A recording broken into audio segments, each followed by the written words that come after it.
Our next speaker has made strides in the field of structural and earthquake engineering since 1975 when he founded Computers and Structures Incorporated. In 2010, he was the recipient of the Structural Engineers Association of Northern California's H.J. Brunier Lifetime Achievement Award for changing the practice of structural engineering for the better with his development of efficient and usable structural analysis programs. Please join me in welcoming Mr. Ashraf Habibullah. You know, I'm so happy to be here, and I have proof for that. Because, you know, for those that know me, know that I travel all across the world doing talks about technology, but also I visit a lot of schools, colleges and universities. I do a lot of student events talking about other things besides technology, which we will get into a little today. But these are my favorite events. You bring back to me the memories of my childhood, you know. And I'll get a little more into that, but I just want to tell you, to prove to you that I'm so happy to be here, is usually when I'm as a keynote speaker, I'll do the talk and then I will try to get the first flight out. When I came here, I was supposed to leave at 2 o'clock. So I changed my flight. So I'm leaving at the last flight that they allow me to, because I really wanted to be here for the rest of the event, you know. And the talent in this room, I mean, it's inspiring. Some of my old friends are here that I've actually known for 50 years. I mean, how many people do you know for 50 years? I mean, it's an event worth celebrating. And I'm the kind of person that feels that life should be one continuous party, you know. And when you celebrate, what do you do? I mean, when we were growing up, no matter what happened, when there was any reason to celebrate, you know, Jacqueline Kennedy came to Pakistan, or, you know, President Eisenhower came, you know. They would light up all the buildings. Lights are about celebration. Christmas trees. Shabrat, you have Shabrat. You light everything up. So I thought maybe we should, because I'm here to celebrate not just this event, but to celebrate each and every one of you. So I thought maybe we should have a few lights and sparkles. What do you think? So maybe I'll have a little costume change here. There we go. Oh, a little bright.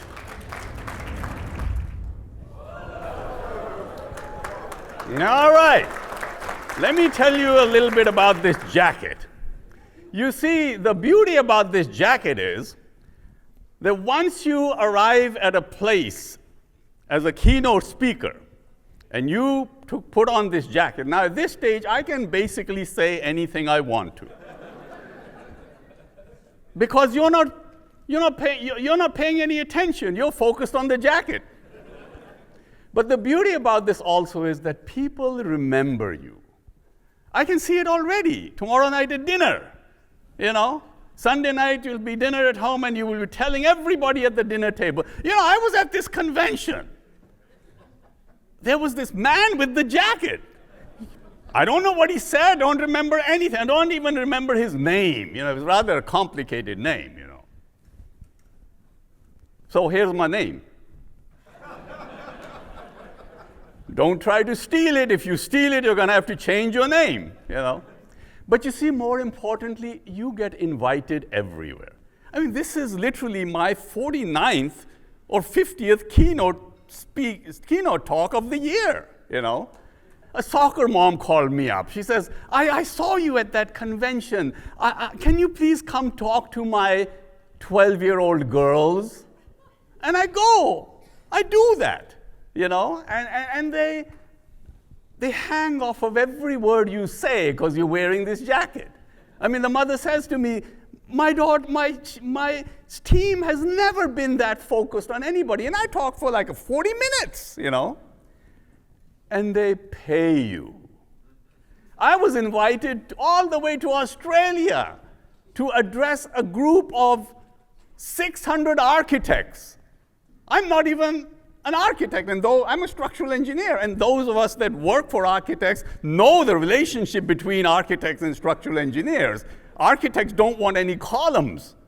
Structural engineers want columns. They're always fighting. You know, I just love these gatherings because my best years of my life, I came here in 1969, so it's really been nearly 50 years since I graduated, you know. I'm 72. I plan to be around another 50 years, so don't you worry, you know. But I have to make friends with the younger crowd. When I mean younger, the people in their 50s, that's young, you know, or their 40s, you know. Because all the people that are my age, they've already retired. And if I have to go to a Taylor Swift concert, they don't even know who Taylor Swift is, you know? But those were the good days. I remember, I mean, Shaquille, we seriously had no interest in studies. I mean, in my first year of engineering school at Kennedy College, I got supplementaries. Both of my parents are educators. My mother was the first woman graduate in mathematics from Usmania University, you know. My father was in the army. He taught mathematics at the military academy in Kabul, you know. So I come from a real family focused on education. And then there was me, with really poor scores in mathematics, and my father said, "Tu to chamar banega. Tu to chamar banega, tera kya banne wala hai?" I mean, it was like, you're a disgrace to the Habibullah name, you know? I mean, all the interest we don't, I mean, how many of you from Karachi? I mean, the food, you know? We would pile up in this Volkswagen of a friend of mine, Khalid Tai, and we would just go around all of Karachi and stop at every restaurant, you know. I mean, for those of us that remember, you know, there was Bans Road ke kebab, Bundu Khan. There was a Paradise Cinema ganne ka ras, Regal Cinema ke aloo chole gol gappe. These were the things that we did. Wahan hote the Bundu Khan, wo Bans Road ke restaurant, wo doodh milai ke martaban aur fresco ki dukaan.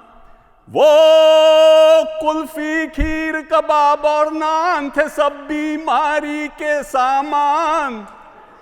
ओ बाबू हो जाना footpath पर, बंदर road से की माड़ी मेरी चली रे घोड़ा गाड़ी. बाबू हो जाना फुटपाथ पर. Remember that? I mean, those were the days. And to this day, 50 years later, I remember all these things. Because you know what they say? That you are a product of your environment. Growing up, you learn things that you didn't even know you were learning. And to this day, I look at, I look at all of the things that I do, and I think about, my God, I do this because so-and-so thing happened when I was young. You know, the most incredible thing that my friends at Kennedy College gave me, they taught me how to live out of your comfort zone. In other words, Urdu में कहते हैं कि बेशर्म बना दिया. You see? The translation where they made me shameless, basically, you know. Because they would do things, you know, and you know, I'll talk a little bit more about that, but you see, the biggest tragedy in life is not death.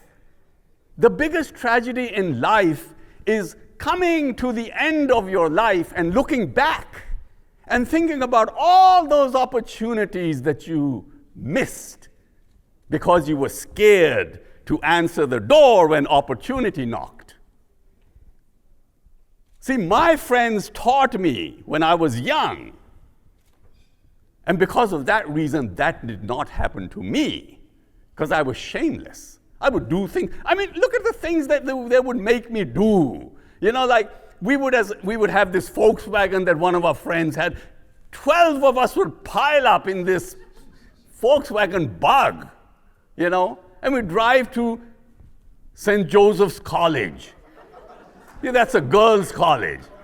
That's what all our interest, my interest was nothing. My interest was food. My interest was singing. Oh my God, we would sing everywhere. Muhammad Rafi ke gaane. And clothes. We would all these weird clothes we would wear. We had our own tailor that would make all this weird stuff for us, And then, of course, pretty girls. So we would go in front of St. Joseph's College. Oh, ladki aa rahi hai, gana ga.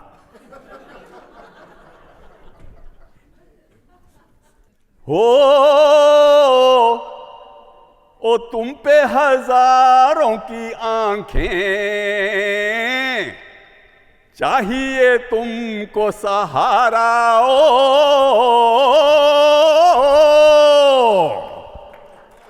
पलकों में आके छुपा लूं, ओ नाजुक तन है तुम्हारा ओ आजा आजा आजा आजा आजा आजा मैं हूँ प्यार तेरा अल्लाह अल्लाह इनकार तेरा. And the response you would get, ओ बेहया तुम्हारी माँ बहनें नहीं हैं? I mean, to this day, अभी भी मैं सोचता हूँ कि even after all these years, what the heck did my mother and sister have to do with it? माँ भी है, बहन भी है, लेकिन आपके हुस्न की दाद दे रहा हूँ, उसमें मेरी माँ बहनों का क्या ताल्लुक? But you see, these were the things that make you who you are. Us technical people, we lock, and a lot of you here I can see are from the IT and engineering and things like that. You know what they say? They say that only 15% of your financial success, 15%, 1-5, is based on your technical knowledge or any knowledge, whether you've learned as a doctor, as an engineer, IT guy. 15%. The other 85%, they say, and this is based on a report that was done over 100 years ago, the other 85% is based upon what they call human engineering. And what is human engineering? Human engineering is your ability to deal with people. I mean, simple things like what makes people like you. Simple things like that. I mean, do people like you? Like, why would people like me? Because of my amazing jacket? My hat? Or my Madonna boots? Why would, no, okay. No, people like you for only one reason. And for those of us that study human psychology or human chemistry or human engineering, which is none of us, because us technical people know nothing about that, zero, People like you only for one solitary reason, and that reason is how they feel about themselves when they are in your presence. If you can make a person feel like $1 million when they're around you, they will come back to you again and again and again. It's the serotonin factor, and we'll talk a little more about that, How do you make people do things that you want them to do without even you asking them to do it? See, leadership is about, success comes from human engineering, and they define it as your ability to lead. To create paths for people which makes it easier for them to follow you. To inspire people, to make them feel amazing about things that they are doing themselves. And to have influence over them. So they will do things that you want them to do without you even asking. Those are the components that are associated with human engineering. They're basically people-oriented things. Like celebrating. This is a celebration. of who we are as a group of people. To claim credit for things that you do, and to stand up there with pride. And there's a difference between being proud and being arrogant. Pride is when you're proud of your achievements and are proud of everybody else that's around you that helped you get there. Arrogance is when you start thinking you're good, but you're better than others. And to recognize that and be that way. And then to learn how to face the camera. You know, a lot of us technical people are afraid to face the camera. I mean, I learned it young, and I learned it because I went to Madonna concerts. She taught me, loud and clear, what's the point of doing anything unless it's on camera? When it's on camera, the whole world sees it. When it's not, only you get to see it. Public speaking. I mean, I'm the kind of person, if there were two people sitting across the table and I was speaking, I would have sweat running down my back. And marketing. You know, my most favorite story about marketing is the Intel logo, the Intel Inside logo. You've seen that. Well, you know, when PCs first came around, Intel was providing all of the microprocessors that IBM was using. But nobody knew about that because the Intel processor was inside and the IBM logo was on the outside. Until Andy Grove, the then CEO of Intel, went to IBM and said, hey, I'm not selling you any more microprocessors until you put this Intel Inside logo on the outside of every computer that you sell that is using an Intel processor.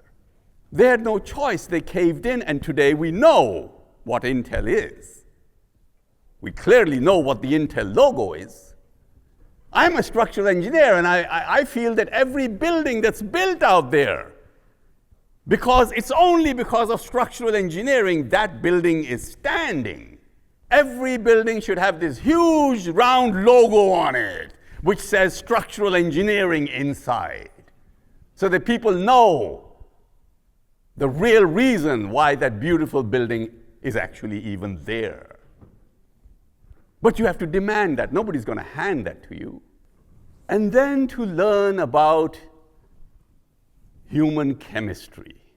You know, if we learned how our human chemistry works, we could be the most happiest, the one with the most popular, the most happiest, the most popular, the most productive and rich, and the most healthy. But nobody has ever taught us that. So today I'm here to introduce you to your hormones that will give you that. So there are basically 4 hormones that the brain produces. It's like a reward system. You know, nature expects you to behave in a certain way. It expects you to do certain things. And every time you do one of those things, it shoots a drug in your brain, which makes you feel amazing. And if you knew what those things are, and if you actually did them, you would be happy all the time. So let's go over them. You know, for those of us that study human chemistry, they learn very, very fast that human beings are created for one fundamental reason.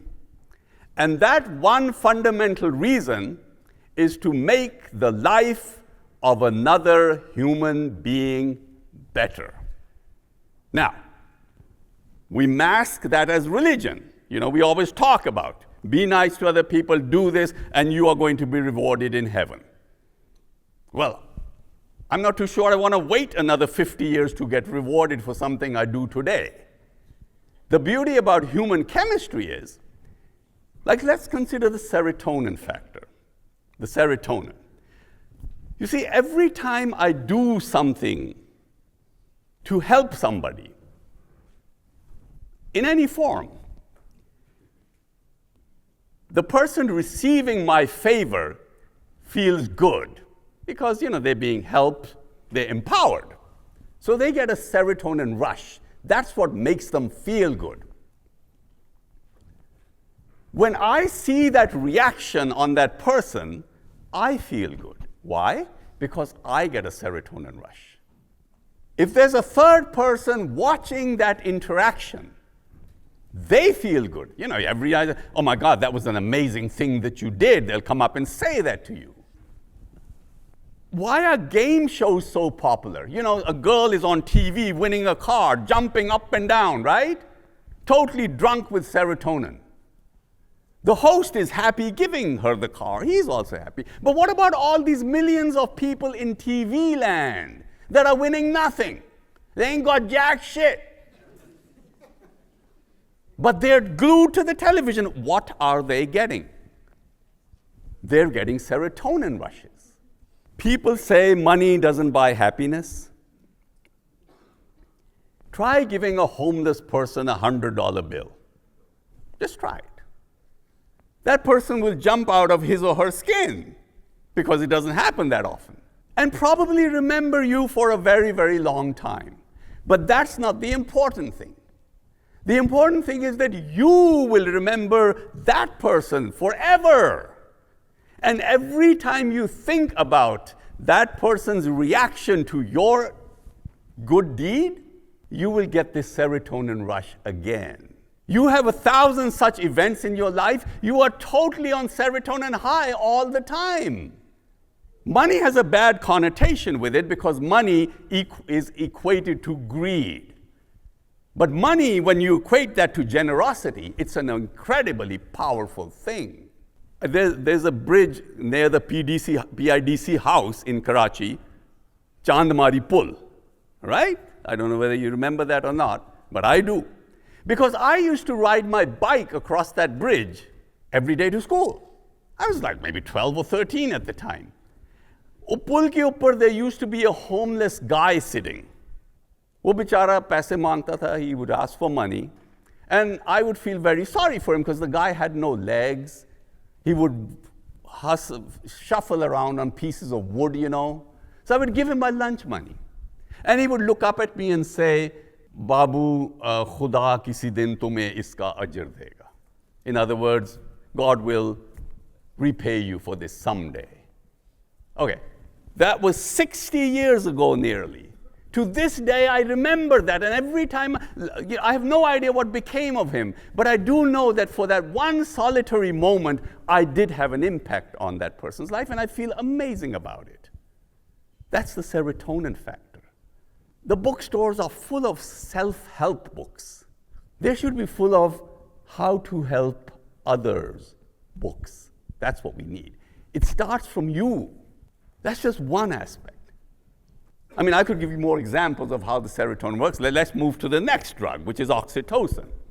You see, serotonin is because nature expects you to help others. So for that, nature has created a reward that every time you help somebody, they will give you a serotonin rush. Oxytocin, nature expects you to have personal relationships. The feeling that you get when you hug somebody. The warm feeling that you have. The feeling that you get from shaking somebody's hand is that human interaction. The feeling that, two girlfriends will hang out in the girlfriend's bedroom all day, just, talking, doing basically nothing for all day long. And at midnight, one of the girls would leave home and said, you know what, thank you so much. My God, I had the most incredible time ever. How could you? You didn't do anything. You were just sitting in the bedroom all day long. It's the oxytocin rushes that she is talking about. It's the drug that mothers get every time they have a baby. When a mother has a baby, she is basically gets loaded with oxytocin, which bonds the mother to the baby. It's that oxytocin. I'm here, right? Why am I here? You know, I could have told Hassan, hey guy, you have a nice big screen, put me on television, I'll speak from my room, my office. I'm here because I want to see your reactions. I want to shake your hands. I want to know about you. Look into your eyes every time I talk. That's what I want. If I do this on a WebEx, I don't even know you could be sitting in the toilet watching me. Right? I mean, it's anywhere. So it's that oxytocin thing that you're interested in. And then, of course, there's dopamine. So oxytocin, if you know how to use oxytocin, you can be very, very popular. You would have all the friends in the world. Learn how to give people serotonin rushes, you would be very powerful. People will love you. Learn how to give your friends oxytocin, they'll be bonded to you. Dopamine is the productivity drug. It's the feeling that you get that when you're looking for, say, Katy Perry concert tickets, you're looking all these expensive tickets, all of a sudden, I got the ticket for $40. You know that feeling of finding something? On Saturday, I know it's Saturday you're here, but on Saturdays most people, what they do, they make a list of all the chores they have to do. I got to go to the post office, I got to go to the laundromat, I got to go here, there, do all these things. And as they do those things, you go to the post office, you tick mark it off. You know, when you tick mark something off, what do you have that feeling of achievement? Yes, tick. You walk by the laundromat and you find out, oh my God, I had to pick up my clothes, but it's not on the list.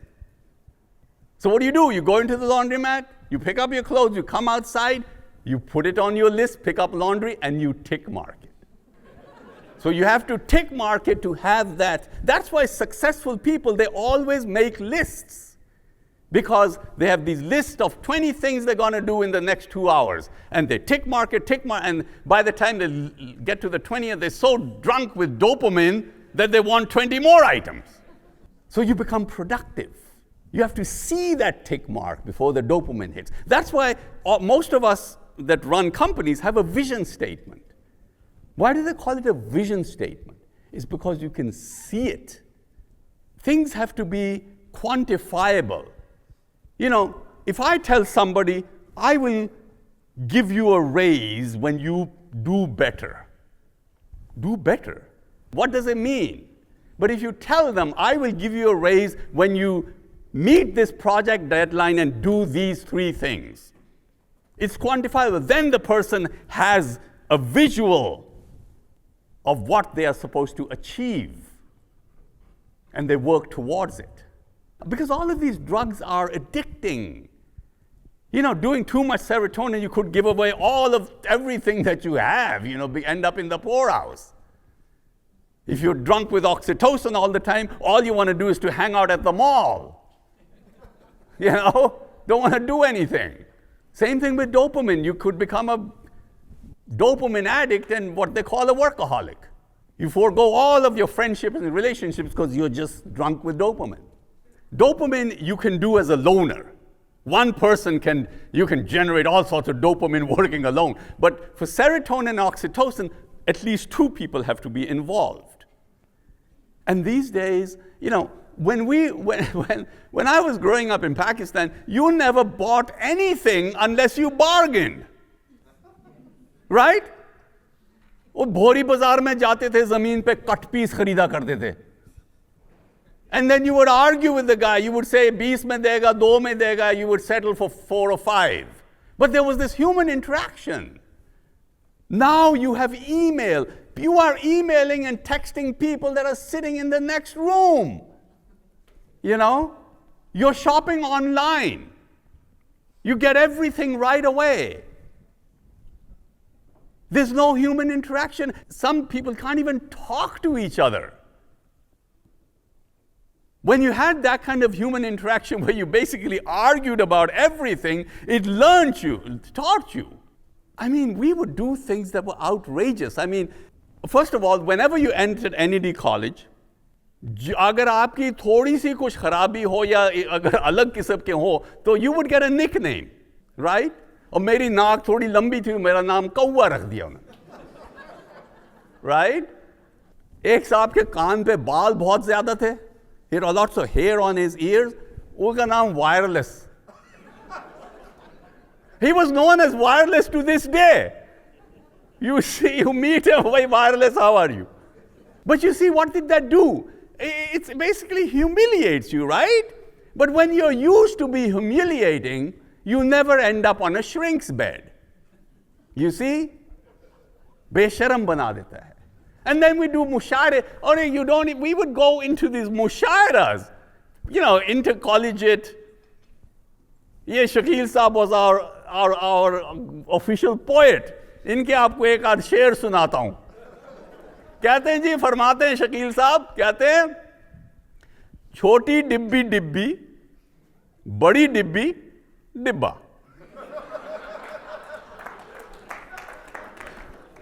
Ghaus, I will translate for you in a second.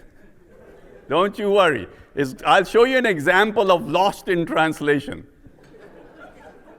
छोटी डिब्बी डिब्बी, बड़ी डिब्बी डिब्बा, गौस खां की मां का शौहर, गौस खां की मां का, गौस खां की मां का शौहर, गौस खां का अब्बा. क्या शेर है?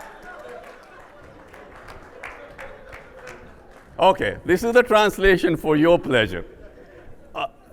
To show that these Pakistanis would laugh at anything. A small box is a small box, and a big box is a big box. Got it? Ghaus Khan, that's the name of a person. Ghaus Khan, Maus Khan's mother's husband, is Ghaus Khan's dad.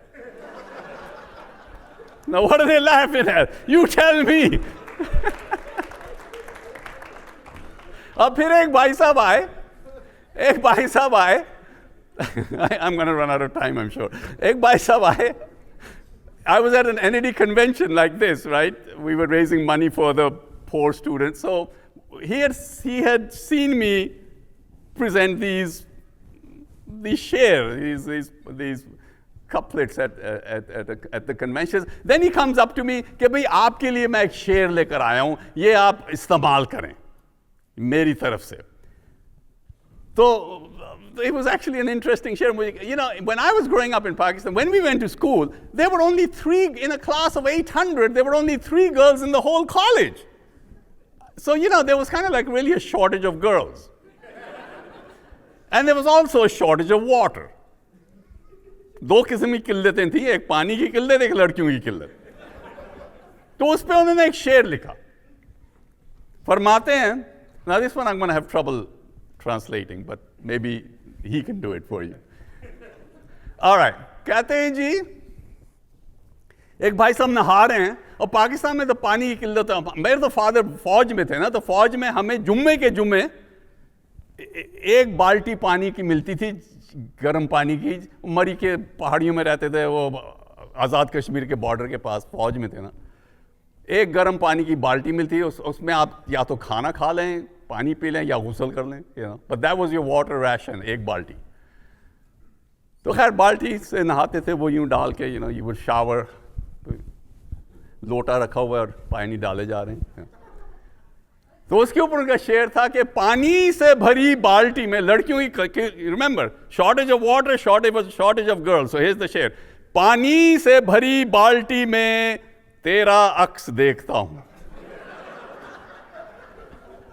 पानी से भरी बाल्टी में तेरा अक्स देखता हूं, फिर बाल्टी हिला हिला के तेरा रक्स देखता हूं.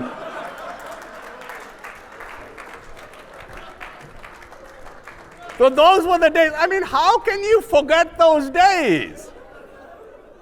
How can you forget? ये भूलने वाली बातें थोड़ी हैं. Okay. Then there's the last one, which is endorphins. We all know endorphins. Endorphins is the feeling that you get when you work out. You run the marathon and you have this intense feeling of, I'm going to run 26 more miles, That feeling that you get of what they call the runner's high, the second wind. That's totally drunk with the endorphins. Because endorphins are basically nature's painkiller, you know. They just make you feel good no matter what you're doing to your body. But after a while, endorphins run out. You can see them at the Boston Marathon. They'll run 26 miles, but then you see them walking backwards down into the subway because they can't even walk straight, because the endorphins have completely run out, you know.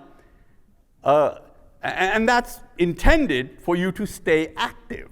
Nature wants you to be active all the time. And when you're active, you live long, you're healthy, your blood rushes, all that kind of great things happen. So for that, the reward is a shot of endorphins. Endorphins is also the thing that you get, you know, when you laugh. Laughing, what's happening? When you laugh a lot, the reason you're laughing is you're convulsing your abdomen muscles, you know. And after a while, if you've laughed a long, long time, your endorphins run out. And then you say, stop, stop, stop. Oh, but you're killing me. You're killing me. I can't laugh anymore, you know. That's because your endorphins have run out. So the thing is that next time you're down, you know, now some people have problems. Some people have a chemical deficiency, that their body doesn't create these hormones no matter what they do. So for them, you know, we have to help them. But for most people, they don't need, you know, we've got a whole nation in some countries, the whole nation is addicted to Valium. You know, for those of us that don't know what Valium is, it's better you don't, you know. But you see, you don't need, if you're down in future, whenever you're feeling down, you know, think of these drugs and do one of the things that will activate them. And it's nothing new. Everybody's always told us this. Go do something nice for somebody, you'll get a serotonin rush. Hang out with a friend, you'll get oxytocin. Stay busy. When you're depressed, stay busy. Belief. To have beliefs. The most powerful thing is to have beliefs. I mean, do you even believe what your beliefs are? I mean, what do you believe in? Like, for instance, I believe that structural engineering is a gift to humanity. Without structural engineering, nothing would ever get built. It's even the reason we have an economic infrastructure. I have reasons to believe that. The beauty about beliefs is that when you have beliefs, first you've got to have beliefs. When you get out and you talk about your beliefs, something really major happens. What happens? You attract other people that believe what you believe. And why is that important? Why is it important to surround yourself with people that believe what you believe? Because then they will do what you want them to do without you even asking them. Not because you want them to do it, but because that's their belief. And the beauty about it is when you get up there and you speak with passion about what you believe, you convert other people into believing what you believe. That's why public speaking is important. Pretty soon you have so many believers, you have a cult. One last thing, and then after you've done this and you're going to do all this stuff and become very famous and rich and have all the money in the world, what are you going to do with money?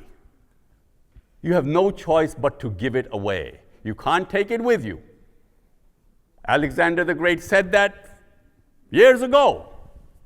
When they roll my coffin out on the streets, make sure my hands are outside so that people know that nothing is going back with me. So you have no choice. People die and leave back billions of dollars they could have given away to make other people empowered and happy.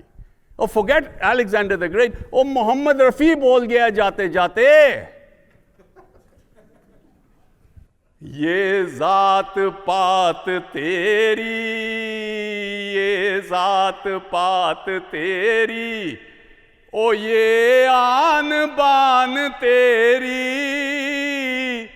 रह जाएगी यहीं पर ये सारी शान तेरी इतनी है मुसाफिर इतनी है मुसाफिर ओ बस दास्तान तेरी हो जाएगा जब यहाँ से कुछ भी ना पास होगा, ओ 2 गज कफन का टुकड़ा तेरा लिबास होगा, जाएगा जब यहाँ से हो